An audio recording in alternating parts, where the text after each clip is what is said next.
Lõuna-Eesti haiglas on alanud suuremat sorti ümberehitus. Haigla juhatuse liige Arvi Vask, mis täpsemalt toimub? Meie uuendame oma EMO osakonda.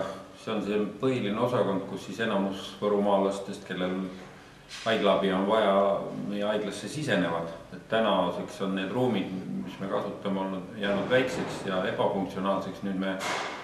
Praegu me seisamegi uues EMO saalis. Siin hakkab siis olema erakorraliste haigete vastuvõtu keskus.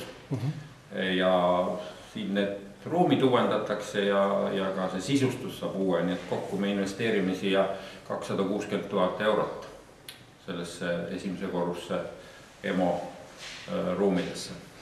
Mis patsiendi jaoks kõige rohkem muutub?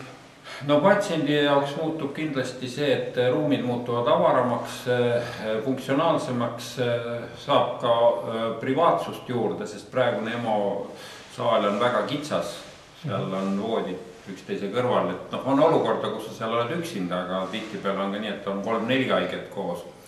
Et siis on patsientidel ebamugav ja on töötajatel ebamugav.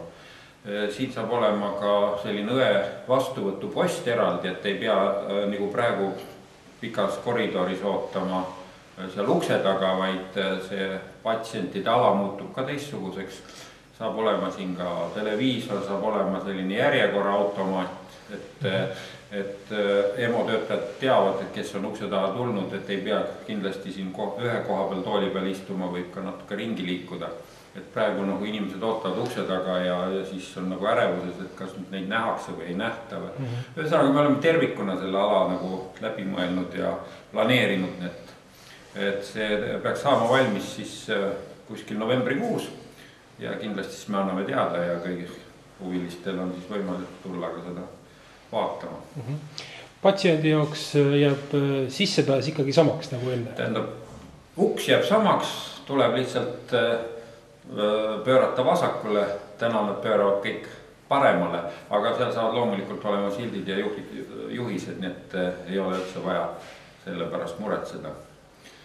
Aga kindlasti saab patsient, et see ongi mõeldud eeskätt just patsientide mugavuse huvides ja see EMO nagu kaasajastada, sest me näeme ka täna seda, et läbi see EMO külastatavus ajast tasapisi kogu aeg suureneb ja kui me täna vaatame seda, et mis siin perifeerias toimub, ma mõtlen siin perearsti nendes ääreala praksistes, siis me prognoosime, et paraku see arstiabi andmine kontsentreerub järjest rohkem Võrru ja ka EMO koormus selles osas suureneb. Seda enam, et me tulevikus näeme, et kindlasti ka Põlvamaalaste osakaal meie haiglasse veelgi suureneb. Täna on see juba ka statsionaarsetest haigetest ligi 20% on väljaspool Võru, kes meie haiglasse tulevad.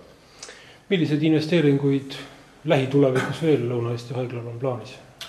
No täna-homme on plaanis üles panna riigihange magnetresonantstomograafi hankimiseks. Need dokumentide ettevalmistamine on ligi aasta meil käinud koostöös kliinikumi spetsialistidega. Tänaseks on need dokumendid saanud sellise liifi, et plaanis on see täna või homme riigihangete keskkonnas üles seada ja see on nüüd täiesti uus kõrgtehnoloogiline seade, mida Lõuna-Eesti haiglal pole varem olnud, mis meie diagnostilist võimekust siis väga suures ulatuses aitab edasi ja mis väga oluline on see, et magnettomograaf võrreldes kompuutertomograafiga, mis meil täna on olemas, ei kahjusta inimest, seal ei ole ioniseerivat kiirgust, et selles mõttes on see täiesti kaasaegne kõrgtehnoloogiline seade meditsiini tipptase. Ja võin kinnitada, et sellist seadet, mida me täna hankima hakkame, üheski Eestimaa üldhaiglas veel ei ole.